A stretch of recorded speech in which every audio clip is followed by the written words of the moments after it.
Especialmente para os homens, falar sobre medo é um desafio. Por quê? Porque o homem não sente medo, óbvio, nem chora. O homem é corajoso. O que você está rindo, irmã? O homem é corajoso? Não, estou brincando. Mas, especialmente o gaúcho. O gaúcho é aguerrido, o gaúcho é um homem rústico, um homem do campo.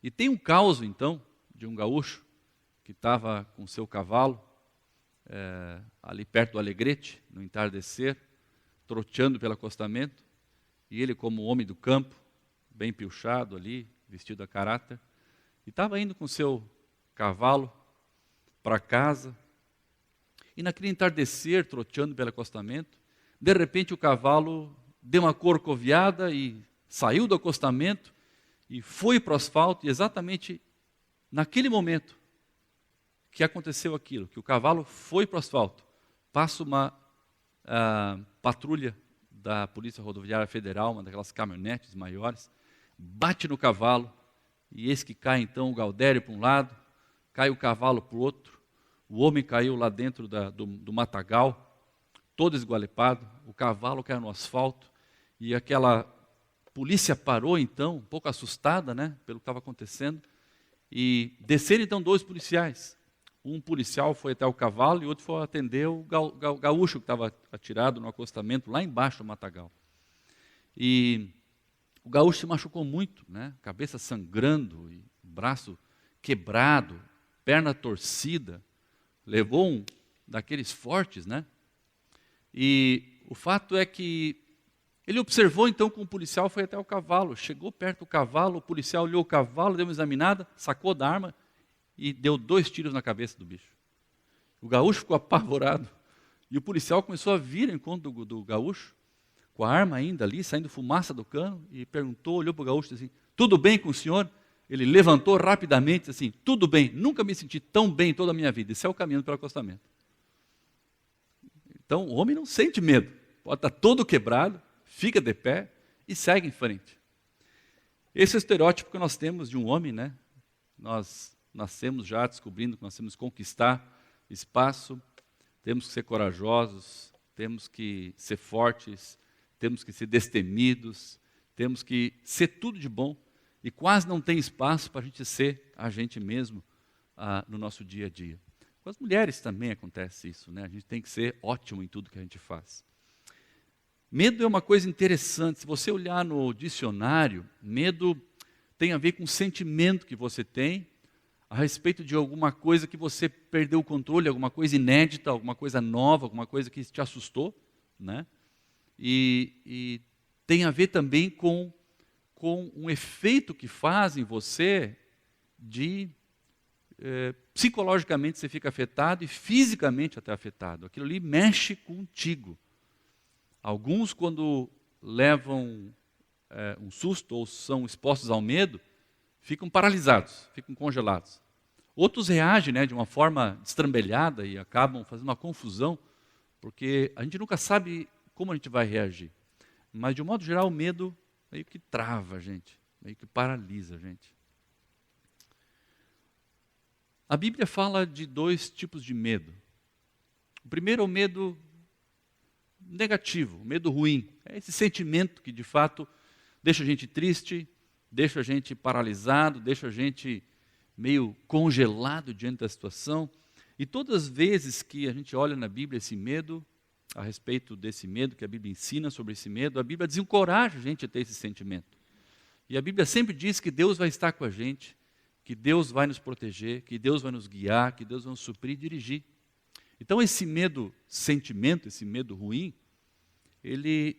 a Bíblia sugere que a gente coloque nas mãos de Deus e confie. Mas a Bíblia fala também de um medo positivo, por assim dizer, que é o temor do Senhor. Lembra aquele versículo que a gente às vezes vê em adesivo de caminhão assim, né? O temor do Senhor é o princípio da sabedoria, né? O temor do Senhor é um medo. Mas é difícil de definir temor do Senhor como medo, ponto. Porque temor do Senhor não é medo. A gente não tem medo de Deus. Nosso Deus é Deus de amor. Então, como é que a gente poderia definir temor do Senhor? Eu acho que quando a gente define temor do Senhor, a gente tem que olhar essa conjunção entre Deus e o homem. essa equação entre Deus e o homem, essa relação entre os dois. Porque Deus é poderoso, Deus é onipotente, Ele é santo, Ele é amoroso e é pessoal. E quando eu conheço esse Deus, quando eu me deparo com esse Deus, quando meu coração se abre para esse Deus, a minha reação é de ficar assim, assustado, positivamente com o poder desse Deus, né? Deslumbrado com esse Deus. Uma atitude de reverência, uma atitude de honra, uma atitude de respeito. Pode ser que tenha medo também, mas tem muito a ver com a minha relação quando me depara com esse Deus grande, entende? Então o temor do Senhor, positivo na Bíblia, o temor do Senhor não tem a ver com esse medo de pavor de Deus. Agora sim, Deus como Pai também nos disciplina e nos corrige, né? Então a Bíblia também trata desse assunto de medo. E eu queria olhar com vocês hoje, quando a gente fala sobre medo, tem várias passagens que são específicas sobre isso. Eu queria convidar você a abrir sua Bíblia para Juízes, capítulo 6, e nós vamos olhar um personagem bíblico, um cara comum, que nem eu e que nem você, chamado Gideão, e tentar entender o que aconteceu com esse homem, como ele reagiu e que saída que ele teve lá. Talvez eu possa dividir a mensagem de hoje em 3 pontos, certo? O primeiro ponto é a circunstância, ou seja, o inimigo real. O que acontecia com ele? Qual era o problema de Gideão? O segundo ponto é lidando com o medo, entendendo o medo que esse homem tem, como ele reage. E o terceiro ponto é a saída que Deus então dá, que Deus promove para Gideão, dentro desse contexto. São 3 aspectos. Então abra comigo sua Bíblia para livro de Gideão, não, livro de Juízes 6, a partir do versículo 1 eu quero ler. E nós vamos olhar agora o contexto e quem era de fato o inimigo de Gideão. Ali diz assim: de novo os israelitas fizeram o que o Senhor reprova, e durante 7 anos ele os entregou nas mãos dos midianitas. Os midianitas dominaram Israel. Por isso, os israelitas fizeram para si esconderijos nas montanhas, nas cavernas e nas fortalezas. Sempre que os israelitas faziam as suas plantações, os midianitas, os amalequitas e outros povos da região a leste deles as invadiam. Acampavam na terra e destruíam as plantações ao longo de todo o caminho, até Gaza, e não deixavam nada vivo em Israel, nem ovelhas, nem gado, nem jumentos. Eles subiam trazendo seus animais e suas tendas, e vinham como enxames de gafanhotos. Era impossível contar os homens e os seus camelos. Invadiam a terra para devastá-la. Por causa de Midian, Israel empobreceu, tanto que os israelitas clamaram por socorro ao Senhor. O que estava acontecendo aqui, como no livro de Juízes acontece muitas vezes, é que os israelitas, o povo escolhido de Deus, se afasta de Deus. Estão na bênção, estão com fartura, estão com água, com alimento, estão com gado, estão com casa, estão confortáveis e aí se afastam de Deus. E aí começam a esquecer de Deus, começam a idolatrar outros deuses, seguir outras religiões, abrir suas vidas para aquilo que é pecado diante de Deus, esquecem Deus de lado. E Deus, então, como um pai de amor, sangrando no seu coração, Ele permite que certos povos, nesse caso os midianitas, moabitas, amalequitas, então venham e invadam a terra de Israel, chacoalhem a segurança de Israel, desestabilizem Israel, para que eles possam de novo perceber que Deus é o Salvador deles. E a gente vê isso no versículo 6, porque a coisa foi tão forte. Olha só, Israel empobreceu. Um judeu pobre é um judeu que clama ao Senhor. Está na Bíblia isso aqui, hein? Todos nós clamamos a Deus, mas a pobreza foi o fator que fez com que Israel clamasse a Deus. Obviamente não só isso, também havia insegurança, havia fome, haviam vários fatores, mas Israel clamou. Ali que Deus queria levar esse povo a chegar à conclusão que eles precisam desesperadamente de Deus e que só Deus, o Senhor, intervindo na história deles, podia mudar o rumo e a direção da história. Então você veja nesse texto que Israel então está acuado. Vários povos vêm e invadem eles saem da casa deles, saem da sua cidade. Eles estão morando aonde? Nós vemos que eles estão morando nas montanhas, estão morando em cavernas, estão morando em fortalezas, provavelmente fortalezas são pequenos lugares em que o pai da família colocava várias pedras para esconder então ali a sua família, um telhadinho, e ali eles viviam nas montanhas, para que as pessoas que estivessem no campo não pudessem encontrar eles com facilidade. E o que acontecia no campo? As suas plantações, o trigo, o gado, tudo que estava vivo, diz o texto bíblico, até os jumentinhos que serviam para carregar carga, os inimigos matavam tudo que vinham pela frente, não deixavam nada vivo. As plantações eram devastadas. O fato é que o ambiente era de total devastação, de insegurança. Era um ambiente que eles lutavam para preservar a sua própria vida. E cuidavam, então, o pouquinho do alimento que eles tinham, com todo o cuidado, porque era o fator de sobrevivência deles. O pessoal inimigo usou essa estratégia. Eles não tiravam as espadas e enfrentavam eles pessoalmente, não degolavam eles ou matavam eles. Eles simplesmente tiraram a comida, tiraram a alimentação e queriam que eles morressem definhando de fome. Essa foi a estratégia do inimigo. E então, nesse contexto, nós vemos aí, no contexto do povo de Israel, onde Gideão está inserido, Gideão está ali, um homem que vive isso no dia a dia. É um homem comum, como eu e você, uma pessoa normal como nós. E ele vive então acuado. Cada dia de manhã, quando ele acorda, ele abre a porta, olha para fora para ver o que está acontecendo. Será que tem alguém à espreita? O que aconteceu no povoadinho ali? Será que algum inimigo entrou? Será que é seguro para que meus filhos saiam para brincar? E eles vivem acuados. Eles vivem com medo. O pouco de comida que eles tinham, eles zelavam muito. Acompanha comigo a partir do versículo 11 até o versículo 13.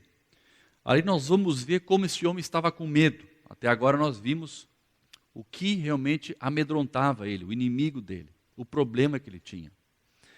Ali versículo 11 fala assim: então o anjo do Senhor veio, Israel havia clamado por socorro a Deus, né? Então o anjo do Senhor veio, sentou-se sob a grande árvore de Ofra, que pertencia ao abisreita Joás. Gideão, filho de Joás, estava malhando trigo num tanque de prensar uvas, para escondê-los dos midianitas.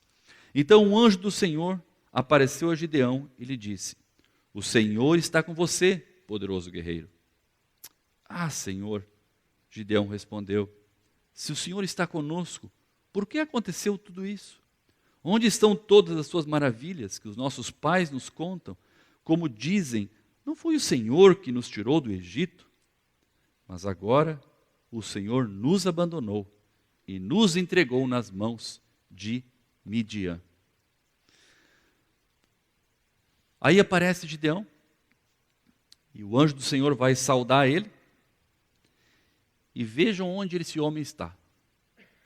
Ele está malhando trigo num tanque de prensar uvas. Um tanque de prensar uvas devia ser um tanque esculpido, engastado numa pedra grande, onde provavelmente cabia um homem dentro, talvez dois. A colheita da uva era jogada ali dentro daquele tanque, e aquela uva então era pisoteada, e no fundo daquela pedra havia um pequeno orifício onde o suco saía da pedra. É assim que se esmagava uva naquele tempo, e também ainda hoje em alguns lugares. Mas ali não era lugar de trabalhar com trigo, porque o trigo você malhava no campo. Você pegava o trigo, colhia, deixava ele secar, e depois que os feixes estavam secos, você batia, debulhava o trigo, e o próprio vento vinha e levava embora a palha, e deixava o grão ali no chão. Então depois varriam e ajuntavam ali o grão, então podiam beneficiar o trigo. Por que esse homem não está no campo? Por que esse homem não está no vento debulhando o trigo, como qualquer pessoa normal fazia naquele tempo? Porque esse homem está escondido dentro de um tanque de prensar uvas, apertadinho. Ali dentro ele está pegando o pouco de trigo que ele tem, talvez a última ração da família dele. Ali ele está trabalhando com trigo, tentando limpar aquele trigo para poder fazer um pãozinho para os seus filhos, para a sua família e para aqueles que dependiam dele. E nesse contexto, o anjo do Senhor encontra ele, ali dentro do tanque de prensar uvas. um lugar escondido, um lugar fechado. Ali no versículo 11 você vê que ele estava no tanque de prensar uvas para escondê-lo dos midianitas. Ele estava se escondendo, ele estava com medo, ele estava com receio de aparecer. Ele sabia que alguém podia encontrar ele, e aquele podia ser o fim da vida dele. E se ele deixasse existir, se ele fosse morto, se ele fosse apanhado, talvez a família dele passasse necessidade e também pudesse vir a morrer. Agora, é uma coisa engraçada. Dizem que Deus é engraçado. Eu acho que Deus também é engraçado. Se nós somos a imagem e semelhança de Deus, eu acho que Deus também tem senso de humor. Porque Deus olha para esse povo acuado, enfiado nas cavernas, nas montanhas. Ele encharca para Gideão, escondido dentro de um tanque de prensar uvas. E como ele chama Gideão? Poderoso guerreiro. Como assim, poderoso guerreiro? A outra Bíblia traduz como homem de valor. Uma saudação que, hoje de manhã eu estava pensando, no mínimo assim, deixaria a gente chateado, né? Porque, puxa vida, como assim, homem guerreiro? Imagina você estar no contexto de uma cidade violenta, imagina essas cidades que têm atentado, você está meio escondido num canto ali, camuflado e tal, e alguém passa aí e fala, e aí, valentão, tudo bem? E aí, corajoso? Está de brincadeira comigo? É uma ironia chata, né? Mas Deus usa essa ironia com ele. Talvez para mostrar para o próprio Gideão o quanto Gideão estava de fato acuado. Não sei se havia necessidade dele debulhar trigo dentro do tanque de prensar uvas. Talvez não. Mas talvez Deus quisesse mostrar para ele, rapaz, olha que ponto vocês chegaram por causa do pecado de vocês. O fato é que o medo de Gideão, ele tinha uma razão, não era só um sentimento, não era só medo de atravessar a rua, não era uma ideia de que alguma coisa ruim podia acontecer, uma ansiedade, uma preocupação, o medo dele era real, o inimigo de Israel era real, o medo de Gideão era real, ele vivia na pele e nos ossos dele, o risco que a vida, o dia a dia, o raiar do sol e a noite traziam para a vida dele. Versículo 12, a gente vê que Deus, o anjo do Senhor, diz, o Senhor está com você, poderoso guerreiro. Como é que Gideão responde? Não, com a gente o Senhor não está. O Senhor está com você, poderoso guerreiro. Não, com a gente o Senhor não está. Porque nossos pais nos contaram tudo o que você fez pela gente, Deus. E se esse Deus lá é verdadeiro, o Senhor nos esqueceu. Com a gente o Senhor não está. Porque se o Senhor estivesse aqui, não teria acontecido tudo isso. Eu não estaria escondido aqui, não estaria passando fome, buscando água de noite, vivendo numa caverna. Perdi meu gado, perdi minhas ovelhas, perdi minha plantação. Olha a situação que eu vivo. Não, comigo o Senhor não está. Comigo o Senhor não está. Ele então duvida que Deus possa estar com ele, que Deus possa estar agindo. Ele duvida que Deus saiba da situação em que eles estão vivendo. E esse Deus ainda me chama de homem valoroso, poderoso guerreiro. É muito ruim. Eu não sei se a cidade lá, onde eles moravam, aquela região, era tão violenta, ou tem alguma comparação em índices de violência como nós temos hoje aqui, né? A gente tem em Porto Alegre, hoje é considerada a 9ª cidade mais violenta do planeta, por índice de 100 mil habitantes, de morte por 100 mil habitantes. A gente vive numa cidade complicada. Semana retrasada, assassinaram um rapaz no Salgado Filho, no aeroporto. Eu fui no aeroporto segunda-feira olhar onde é o lugar. A gente vive acuado também. A gente vive meio assustado. A gente vive meio apavorado no nosso dia a dia. Falta de segurança. A saúde com problema. Uma corrupção endêmica tomando conta do país. Vizinhos que não se respeitam. Não respeitam o próximo. Um trânsito estressante, onde aquele que é mais rápido e tem mais coragem de jogar o carro para cima do outro é o que sai, leva vantagem. os contextos são diferentes. Mas a pergunta é, quais são os medos, talvez, que nós enfrentamos? Quais são os medos que você sente no seu coração? Quinta-feira, no churrasco dos homens que nós temos, todas as quintas, se você é homem, você está convidado a participar do grupo de homens. Tem uma carninha básica e um compartilhar, um tempo de oração e um companheirismo muito jóia. Nós conversamos sobre medos também, quinta-feira.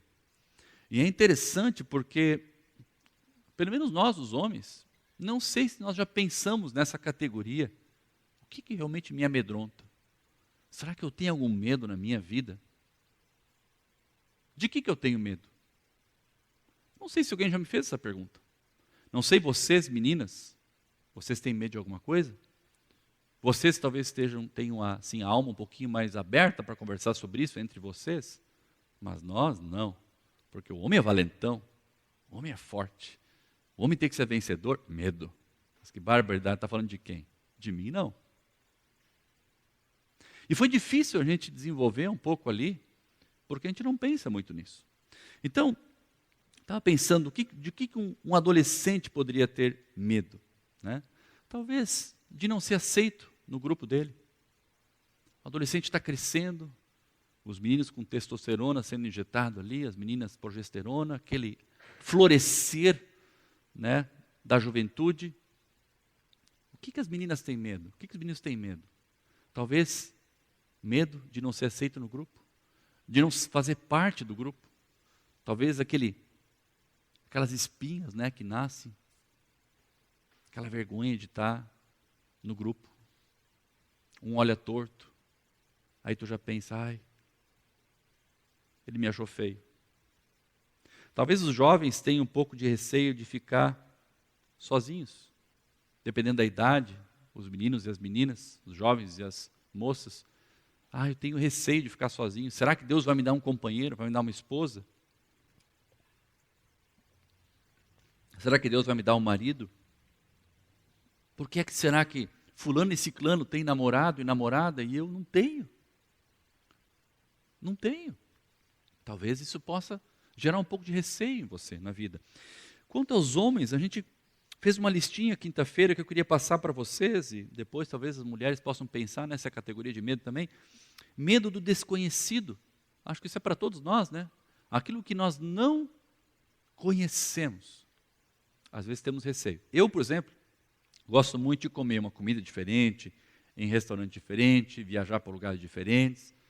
Nem todos gostam de algo desconhecido, algo novo, né? Gostam de fazer a mesma coisa. Hoje de manhã, nossa equipe de louvor estava ali e um dos músicos fez um comentário de que viu a igreja, ao ver a igreja com os homens sentados aqui, ele notou que os homens sentaram nos mesmos lugares em que habitualmente sentariam com as suas esposas, mas estavam sem as esposas. Então a gente não gosta nem de um banco desconhecido, às vezes aqui na igreja, a gente gosta de sentar no mesmo banco. Talvez medo do fracasso, nós temos medo do fracasso e nos faltar talvez o sustento. Medo do desemprego. Eu já tive desempregado 2 vezes na minha vida, no tempo que eu trabalhava como gerente comercial. É muito ruim ficar desempregado. É humilhante para a gente. A identidade do homem está muito ligada à atuação profissional dele, às realizações profissionais dele. Quando isso não tem sucesso, quando isso não está bem alinhado, parece que o homem se sente menos homem. As mulheres também, né? Gostam de realizar, de ter suas conquistas. E quando, por alguma razão ou outra, a gente fracassa, a gente não gosta. Alguém comentou que tem o medo da morte. Falou assim, eu tenho medo de que eu não terei amanhã. Interessante. Eu tenho medo que eu não verei o amanhã como eu vejo hoje. Talvez eu não vou ver o pôr do sol amanhã, o nascer do sol. É verdade. A morte, a Bíblia diz que é o último inimigo que nós teremos. É um desafio. Nós que estamos em Jesus, não precisamos ter medo da morte, pela graça de Deus. Talvez o medo dos homens de não serem os provedores da casa, de faltar um sustento em casa. Qual é o teu medo? Já pensou sobre isso? Qual é aquela coisa que está lá dentro do seu coração, da sua alma, e que de vez em quando deixa você paralisado, congelado, estagnado? Tens a resposta? Não, né? A gente não pensa muito nisso. Quero propor que, eventualmente, quando passamos por situações ruins, complicadas, circunstâncias péssimas, estamos amedrontados diante delas, a gente faz duas afirmações erradas. A primeira afirmação errada que a gente faz é: por que é que me aconteceu tudo isso? Onde está Deus? Não é possível, gente. Gideão diz: não, o Senhor não está aqui. Não, eu estou com você, Gideão. Não, aqui o Senhor não está. Porque isso aqui não tem cara de Deus, isso aqui tem cara de fim de mundo. Onde está Deus? Talvez a resposta mais adequada a essa pergunta que nós fazemos é: de que forma o Senhor, o nosso Deus, está usando essa situação para o meu bem? Como será que o Senhor poderia usar a situação para o meu bem? Para o meu bem interior, talvez uma transformação pessoal, uma mudança de coração, de valores, talvez uma mudança das minhas circunstâncias. É possível que Deus venha intervir na minha circunstância e mude. Mas o que será que o Senhor está fazendo para o meu bem? O nosso Deus é um Deus de amor. O nosso Deus mandou perseguição para Israel para resgatar o povo amado para Ele. Como um pai disciplina seu filho quando percebe que o erro está presente, para resgatar o filho para a obediência, para o relacionamento, para o amor. Deus não é um Deus de mal. A ninguém o Senhor tenta. É um Deus de amor. Então, como que essa situação pode estar contribuindo para o meu bem? A segunda afirmação, talvez, que a gente faz, que não sei se é correta, é: Deus não vai enviar alguém para me resolver, para me ajudar? Deus não vai fazer algo por mim nesse momento? Veja, tem tanta gente aqui, ninguém pode me ajudar. Minha família, ninguém está vindo perguntar para mim, né? Ou eu disse para minha família o que estou passando e ninguém. Deus, tu não vai mandar ninguém. Talvez a melhor resposta para isso seja: Deus, por favor, me capacita a enfrentar essa situação. Me dá força. Eu não sei como fazer, eu não sei o que fazer, eu não sei por onde começar. Me dá a tua capacitação para eu enfrentar isso que eu estou enfrentando. Talvez seja essa a resposta que você precisa ouvir hoje à noite. Talvez Deus capacitar você para você fazer parte de uma solução que Deus quer dar para a situação que você está vivendo. Porque foi isso que aconteceu com Gideão. Foi isso que aconteceu com Gideão. Quando nós criticamos ou duvidamos de Deus, normalmente nos excluímos da causa e da solução do problema. Muito rapidamente a gente olha para o nosso problema, para o nosso inimigo, para a nossa causa, para a nossa desgraça e diz: isso me aconteceu porque alguma coisa de fora aconteceu.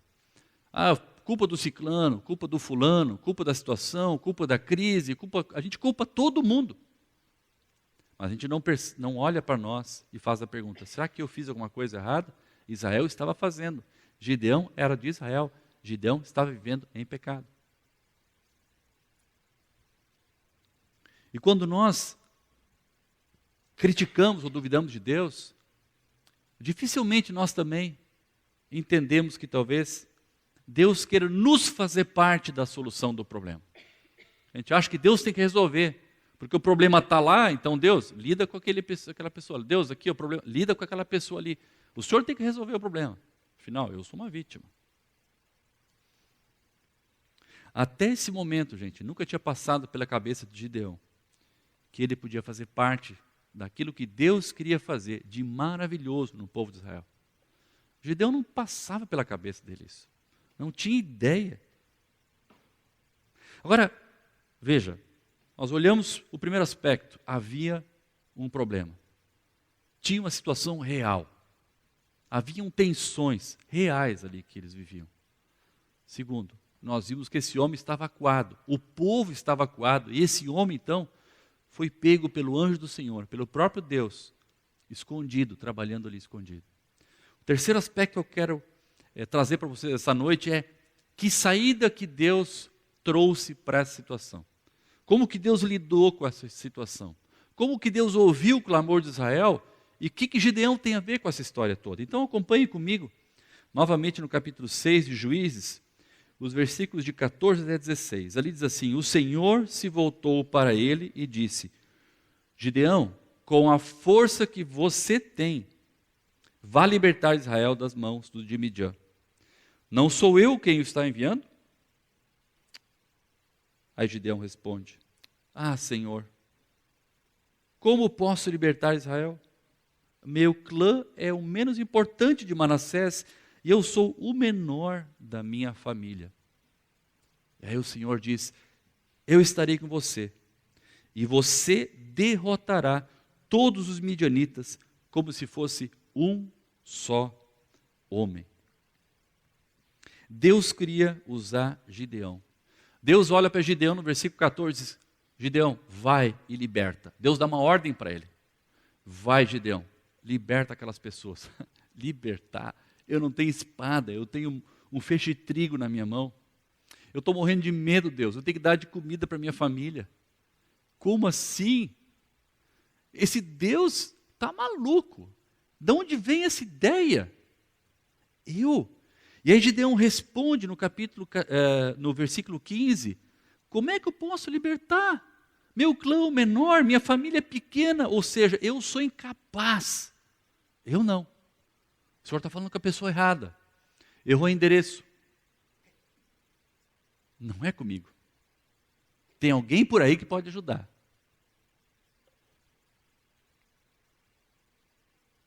E aí Deus responde: eu estarei com você. Deus não monta uma estratégia, Deus não dá grandes planos naquele momento para Gideão, Deus não abre o jogo para Gideão, ele simplesmente olha nos olhos de Gideão e diz: eu, o Deus Todo-Poderoso, eu vou estar com você. Tipo assim, descansa, cara. Eu vou estar com você. Vai, age. Ah, eu sou incapaz. Eu vou estar com você. Então veja, de repente, de vítima, Gideão passa a ser o protagonista da história. Passa a ser aquele homem que Deus escolhe para agir como agente transformador da história, não só da vida dele, da família dele, mas de todo o povo de Israel. Porque a partir das mãos de Gideão, se você olhar capítulo 7, daí para frente, 6 e 7, Gideão age como realmente um homem poderoso, um homem de valor. Deus viu nesse homem algo diferente. Deus viu que nesse homem havia um guerreiro, um homem de Deus, um homem de fé, camuflado, congelado, atrás daquela máscara de medo. É esse homem que Deus queria usar. Deus só precisava dizer para ele: tira o medo, tira essa máscara de medo, tira essas amarras de medo, e eu vou estar com você, eu vou te usar. Então nós vemos Gideão, o homem de valor, nós vimos que Deus dá uma missão para esse homem, nós vimos que ele reage dizendo: não, eu sou incapaz. E nós vimos Deus dizendo para ele o quê? Deus está contigo. Deus não nos abandona. Deus sempre está conosco. Nossa sensação, eventualmente, pode ser de abandono, mas nunca, jamais te abandonarei, diz o Senhor. Nunca. Deus jamais nos abandona. Aquela situação triste que eles viviam, aquela situação de sofrimento que eles viviam, a situação que você está vivendo difícil na sua vida, querido, saiba que Deus não abandonou você. Deus está com você, hoje. no seu trabalho, na sua casa. Deus não habita numa igreja, num templo. Ele habita em corações que se abrem para Ele. Deus está com você. Essa história de um homem comum, como eu, como você, cheio de problemas, amedrontado, acuado, e quando ele busca Deus, de repente Deus diz assim, ok, é contigo que eu quero trabalhar. Eu não sei como você enxerga isso, que impacto que tem na sua vida isso. Mas eu quero concluir esse nosso tempo, e talvez você lembre dessa história, mas eu queria trazer essa ideia de vencer o medo, de agir com coragem, de sermos destemidos, dentro daquilo que Deus nos propõe, trazer uma ideia do Novo Testamento. O que o Novo Testamento fala sobre isso? Então eu queria trazer para vocês um versículo que contém os elementos que nós precisamos, que Deus deixa para nós, para a gente lidar com as situações e com o nosso próprio receio de agirmos e como agirmos. Abra sua Bíblia para 1 Coríntios 16, versículos 13 e 14. 1 Coríntios 16, versículos 13 e 14. A lei diz assim: estejam vigilantes, mantenham-se firmes na fé, sejam homens de coragem, sejam fortes e façam tudo em amor. 1 Coríntios 16, versículos 13 e 14. Estejam vigilantes, mantenham-se firmes na fé, sejam homens de coragem, sejam fortes e façam tudo isso com amor. Ele coloca 4 palavrinhas, 4 características aqui de um homem de Deus. Primeiro, vigilantes. Segundo, fé. Terceiro, coragem, homens de coragem. E quarto, fortes. Paulo estava dando as instruções finais para a igreja de Corinto aqui nesse texto. E ele então olha para a igreja e olha para os homens, especialmente desafia os homens nessa direção. O que ele quer dizer como ser um homem vigilante? Quer dizer sóbrio, atento, com discernimento. Se você já é casado, as esposas aqui, sabe que o homem casado, da espécie desde o pequeno já até o mais velho, todos os homens, né, são meio desatentos em casa, né? Eventualmente os brinquedos das crianças estão no chão, o cara passa por cima e a esposa diz assim, pô, tu não viste que os brinquedos estão ali? Tu não vai guardar os brinquedos? Não, nem vi que os brinquedos estão ali. A gente é desatento com as coisas mais comuns em casa. Mas o discernimento tem a ver com a gente saber o que está acontecendo, sabe? Por exemplo, a situação que eu vivo é uma situação que eu pequei, que eu errei, demanda uma ação minha para resolver a situação? Ou há um problema externo, há algum problema que está afetando a minha vida, a vida do meu irmão, da minha irmã, da minha família, da minha empresa, que eu preciso resolver? O que está acontecendo de fato? Ter discernimento é isso. Ser sóbrio, ser vigilante é isso. O que está acontecendo? Isso é uma coisa que vem de Deus, uma coisa que vem do inimigo? O que está acontecendo aqui de fato? Discernimento. Um homem de Deus precisa ter discernimento. A segunda característica de um homem de Deus, diz ali, firmes na fé. Firmes na fé. E para mim tem uma palavrinha que traduz ou explica o que Paulo quer dizer aqui. É assim, ó, Deus está contigo. Não duvida que Deus está contigo. Deus está contigo. Você pode não sentir na hora, você pode não perceber na hora, você pode não acreditar na hora, mas Deus está contigo. Seja firme na fé. Não deixa as circunstâncias enganar você. Não deixa a tua mente enganar você, achando que Deus esqueceu da sua vida. Deus não esquece de ninguém. Estava lembrando esses dias que única pessoa que Deus esqueceu, Ele esqueceu por amor a você e a mim. Quem Ele esqueceu? O Filho dele na cruz. Senhor, por que tu me abandonaste? Pai, por que tu me abandonaste? Naquele momento, Deus abandonou Jesus, para que Jesus fosse moído na cruz, morresse em favor dos nossos pecados. Mas dali para frente, em Jesus, todos nós somos amados. E jamais Deus vai esquecer de alguém. O que significa ser um homem de coragem? Um homem que luta, um homem que briga, briguento, um homem que enfrenta desafios, um homem que... Não, um homem de coragem não é um homem assim. Abra sua Bíblia uma página para trás, vire para 1 Coríntios 14, 20. Na revista e atualizada, a tradução diz ali, sejam varonis, ou ajam com varonilidade, né? O que é um homem varonil? Não sei, né? Pode ser várias coisas, mas 1 Coríntios 14, 20 diz ali, irmãos, deixem de pensar como crianças. Com respeito ao mal, sejam crianças, mas quanto ao modo de pensar, sejam adultos.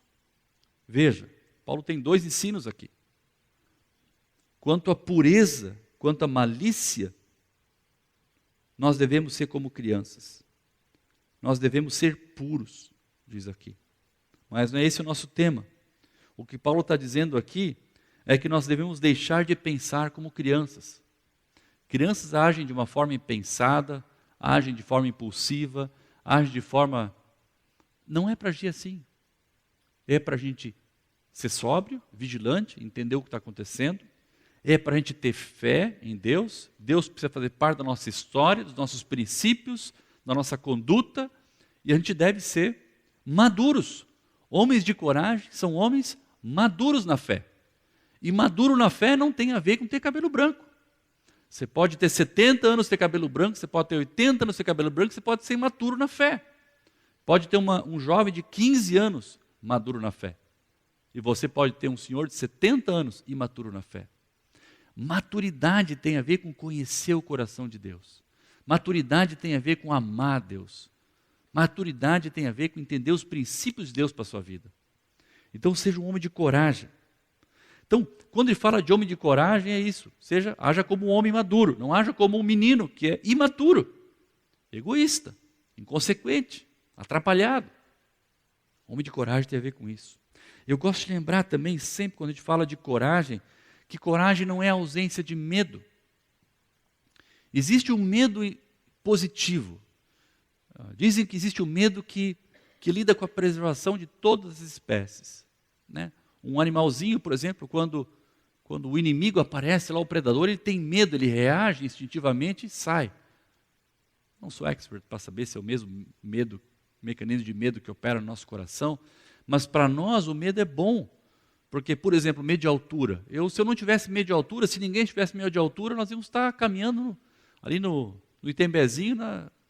Então, alguns medos são instintos de proteção para a nossa sobrevivência, são importantes para nós. Mas coragem não é ausência de medo. Coragem é um homem e uma mulher que controlam o seu medo, que entendem que não estão abandonados por Deus, que compreendem a situação que eles estão vivendo.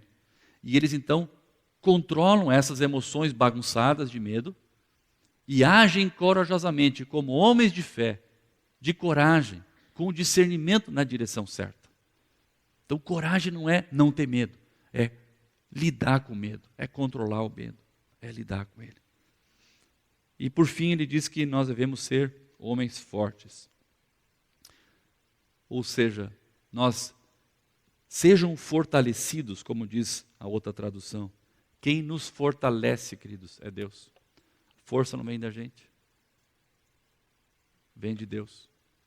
É Ele que nos dá a sabedoria, Ele que nos dá os recursos. Então, nós devemos deixar que Deus nos fortaleça. Quando você sabe que Deus está te fortalecendo e quando Deus está no controle, você ganha essa convicção. Você controla o seu medo. Você entende a situação. Você entende que Deus está contigo. E essa convicção bendita, essa convicção abençoada que o homem de Deus e a mulher de Deus precisam ter, tem a ver com entender que Deus está nos fortalecendo, que Deus está no controle e que Deus não nos abandonou.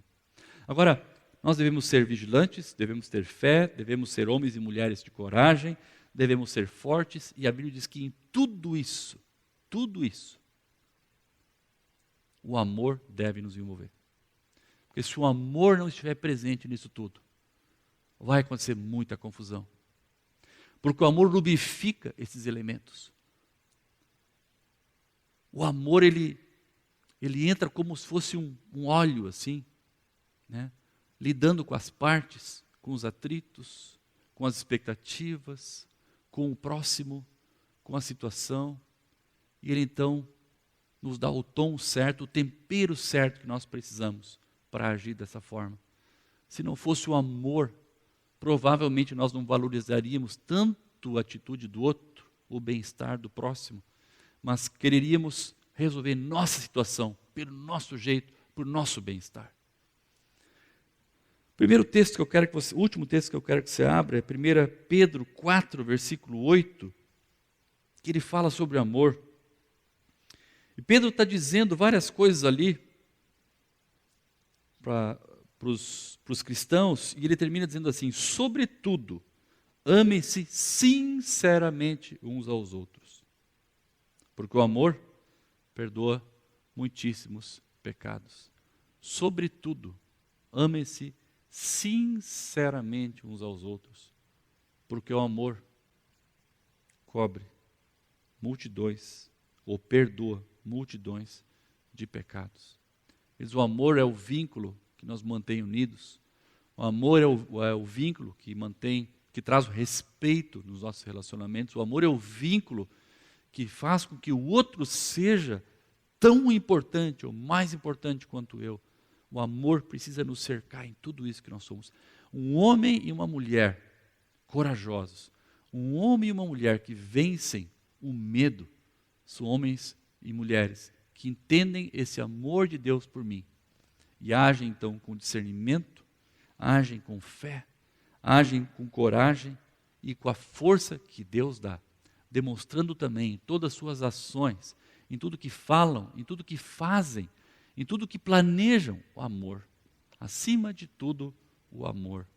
Se não tem amor, não está valendo. Se não tem amor, complicou. Então, gente, medo, todos nós temos. Talvez nós não saibamos identificar qual é o medo que está nos paralisando hoje. Certamente pode ser um pecado, pode ser algo que esteja acontecendo ao seu redor, que te deixa chateado, triste, que te apavora, mas é possível que Deus queira te capacitar para você enfrentar a situação. Enquanto você olha o problema lá fora, você critica aquele ou esse, Deus está dizendo para você: rapaz, lida com o teu coração e age em frente, porque eu quero te usar nessa ou naquela situação.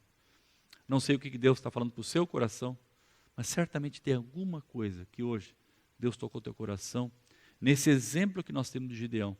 E com esse texto que eu quero sugerir que vocês marquem nas suas Bíblias ou decorem, 1 Coríntios 16, versículos 13 e 14. Se existe um texto que fala das características de um homem de Deus e de uma mulher de Deus, é esse texto aqui. Bem? Vamos orar, pedindo que o Senhor nos traga discernimento em relação àquilo que tem nos trazido medo, entendendo que Deus quer usar você nessa situação em que você está vivendo na sua vida, nesse momento. Pai de amor, eu agradeço a Ti, porque Tu nos dás o privilégio de abrirmos a Tua palavra e ela é tão atual, tão importante para a nossa vida hoje, porque o coração do homem, a alma do homem, os problemas do homem, o problema da humanidade, o tempo não apaga. Aquilo que Gideão viveu lá atrás, há milhares de anos atrás, é o problema que nós vivemos hoje. Senhor, muito obrigado porque a Bíblia é clara, a Bíblia nos ensina, que nós possamos, Pai, ter a humildade de aprender com a Tua palavra, a palavra de humildade, a palavra de força, a palavra de lidar com o nosso medo, a palavra de agirmos junto contigo, sendo protagonistas do plano que o Senhor tem para a nossa vida. Tu conheces a vida de cada um aqui, conheces a história, o momento atual que cada um está vivendo, e eu sei que Tu queres agir na vida de cada um de nós. Seja com medo, seja com falta de perdão, seja com ira, seja com desânimo, seja qual for a tua emoção, Deus pode agir na sua história e pode mudar completamente a tua história e fazer de você, usando você como um homem de valor, como uma mulher de valor, para a honra e glória do nome dEle e para a bênção daqueles que nos cercam. Que Deus possa usar cada um de nós desta forma. Em nome de Jesus. Amém.